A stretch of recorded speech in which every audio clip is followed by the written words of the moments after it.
I pozdrav narode, dobrodošli na kanal, dobrodošli u još jedan novi video.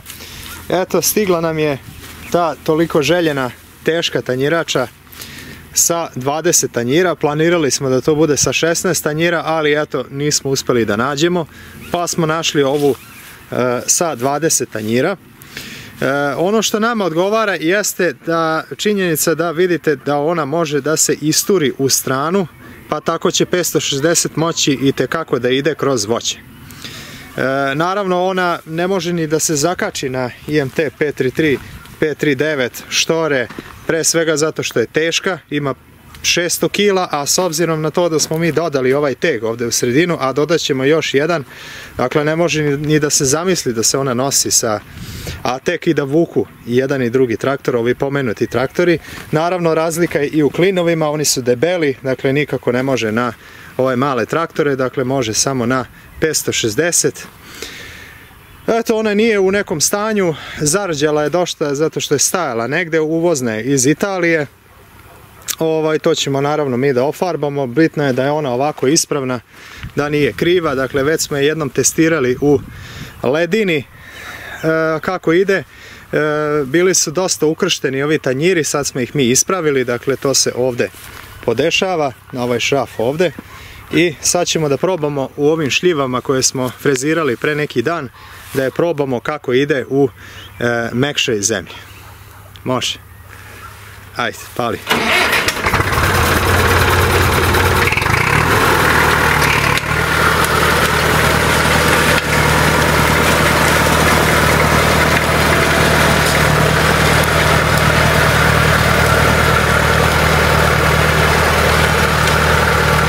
Ovdje kod nas u selu je sve veća potražnja za ovim teškim tanjiračama.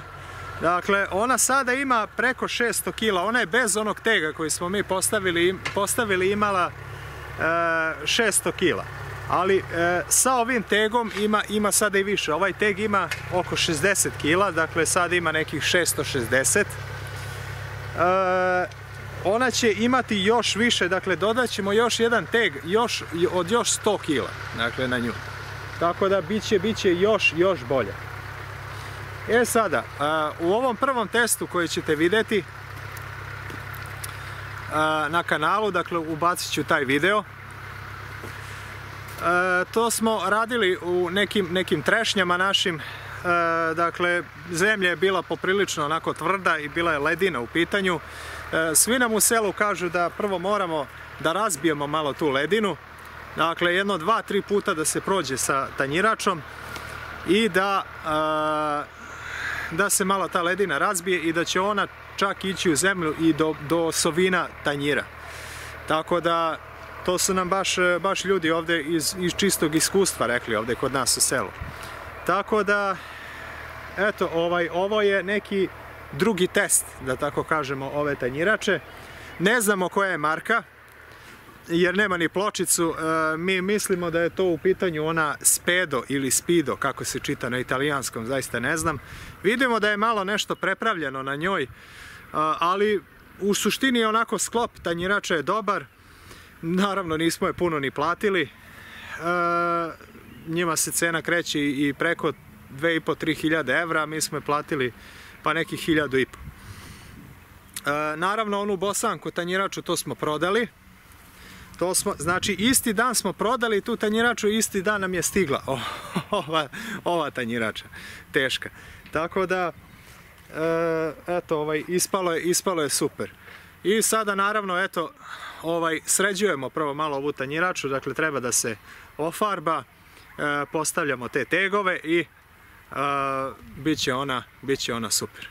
Evo ga, ide sada u drugu stranu. Malo je tamo na onom nagibu imao problema sa okretanjem, ipak teška je tanjirača, a on je kao uzbrdo krenuo da okreće traktor i malo je odizalo prednji kraj. Iako 560 ima teg napred.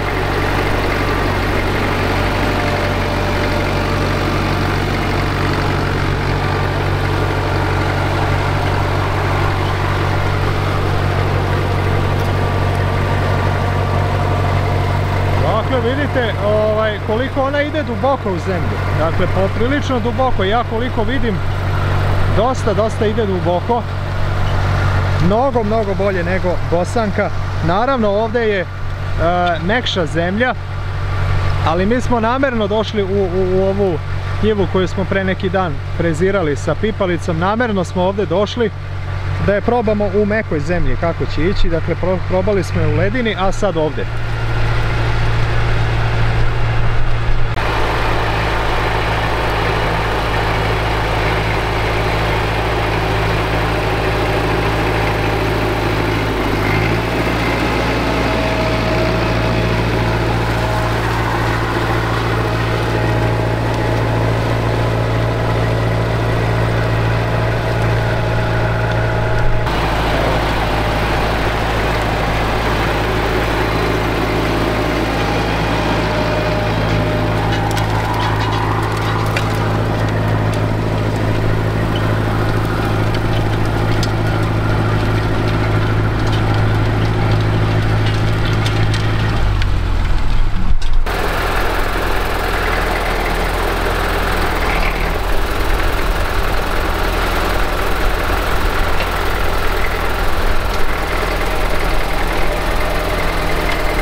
Eto, vidite, ovdje gdje je mekana zemlja, tu gdje ona prolazi, znači tu je dobro, znači pravi šov. Evo vidite kuda smo sve išli, znači nema potrebe da se ide kroz celo voće, znači došli smo samo da je probamo. Ali ovamo dole već gdje je malo više ledina, tu je već bilo malo problem. Evo vidite, prepoznajete tu brazdu, tu gdje je prošla,